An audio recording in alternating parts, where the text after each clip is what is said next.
तो जय भीम, जय भारत, जय संविधान। मैं कर्मवीर आजाद इंडियन सोशल जस्टिस मिशन का राष्ट्रीय अध्यक्ष आज एक अनोखी पहल शुरू किया है। मैंने कब तक रहोगे दलित, तुम परम पूज्य बाबा साहब डॉक्टर भीमराव अंबेडकर की शेर हो। उठो, जागो और छीन लो अपना अधिकार। बहुत दुख के साथ कहना पड़ता है, आज ग्राम पंचायत का चुनाव होने जा रहा है। बंधुओं, मैं बहुत दिन बाद आज फेसबुक लाइव आया और केवल हमारे लोग ये देख रहे हैं कौन सी ग्राम सभा सुरक्षित है। कब तक बैसाखी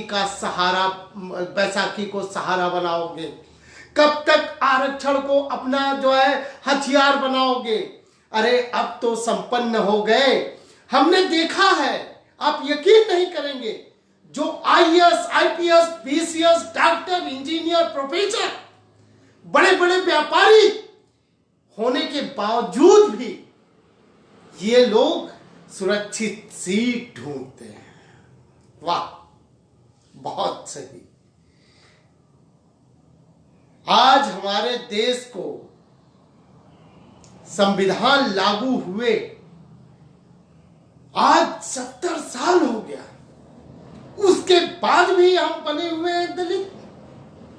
परम पूज्य बाबा साहब डॉक्टर भीमराव अंबेडकर जी ने कहा था, अरे पढ़े लिखे समाज के लोग पढ़ लिख करके समाज की आर्थिक, शैक्षणिक और सामाजिक मदद करो, जिससे समाज को उन्नति मिले।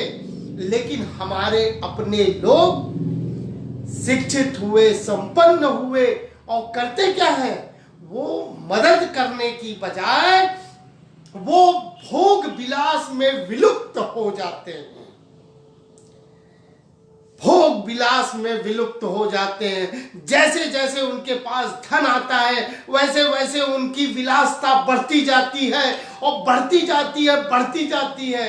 अरे बंधुओं, मित्रों, हम सभी सम्मानित साथियों से अनुरोध करना चाहते हैं, कब तक दलित बनोगे? कब तक अनुसूचित जात जनजाति के सीटों से लड़ते रहोगे बंधुओं? कब तक? मैं तो कहता हूं, ये छोड़िए, जाने दीजिए, बुरा लग जाएगा आप लोगों को। सम्मानित बंधुओं, मेरा हाथ जोड़ करके करबद्ध निवेदन है, एक बात मैं कहना चाहता हूं, अरे अपने आप को पहचानो। आज आरक्षण की लड़ाई लड़ने वाला कौन है? शैक्षणिक संस्थानों में आरक्षण की लड़ाई लड़ने वाला कौन है? आज आरक्षण की बात करने वाला कौन है? अरे प्रतिभावान क्यों नहीं बनते बंधुओं? प्रतिभावान क्यों नहीं बनते? क्या कमी है? तुम्हारे पास भी बुद्धि विवेक है, जो उन सवर्णों के पास बुद्धि विवेक है। तुम्हारे पास भी वो ताकत है जो उन सवर्णों के पास ताकत है। आखिर कब तक ऐसे बैसाखी का सहारा लेते रहोगे? मैंने बड़े बड़े आईएएस, आईपीएस, बीसीएस जो रिटायर होने के बाद वो सुरक्षित सीट ढूंढते, कहां है सुरक्षित सीट, कहां है? अरे वाह, इतना संपन्न होने के बाद जो ब्यूरोक्रेट में रहा हो, जो एडमिनिस्ट्रेटिव पावर रहा हो, जो पीसीएस, जो पूरे पुलिस प्रशासन का, जो पूरे पुलिस प्रशासन को कोऑर्डिनेट कर रहा हो, उसको सुरक्षित सीट रिटायर होने के बाद ढूंढनी पड़ती है। धिक्कार है ऐसे लोगों पे, और धिक्कार है हमारे उस समाज के लोगों पे। बाबा साहब, परम पूज्य बाबा साहब ने अकेले दम पे समाज के लोगों को जागरूक किया। जागरूक करने के बाद ये आंदोलन उन्होंने इसलिए इकट्ठा किया कि हमारा समाज संपन्न होगा तो और 2 से 4, 4 से 8, 8 से 16, 16 से 32, 32 64 ऐसे करके बहुत सारे हमारे यहाँ संपन्नता की संख्या हो गई, हुई संपन्नता की संख्या हुई, लेकिन कहां रुकी? भोग में, विलास में, हर जगह। कोई हमारे यहां एमपी बन गया, एमएलए बन गया, डॉक्टर बन गया, इंजीनियर बन गया, प्रोफेसर बन गया, आईएएस बन गया, आईपीएस बन गया, पीसीएस बन गया, और किस चीज में? वो अपने ही समाज से कटने लगा, छटने लगा, अपने आप को सवर्णों की श्रेणी में रखने लगा।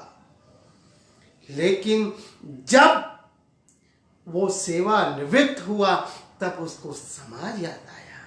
अरे वाह, वाह रे समाज, वाह रे समाज के लोग, धिक्कार है तुम जैसे लोगों पे। आज भी चेत जाओ, अभी भी कुछ नहीं बिगड़ रहा है, नहीं आने वाली पुश्तें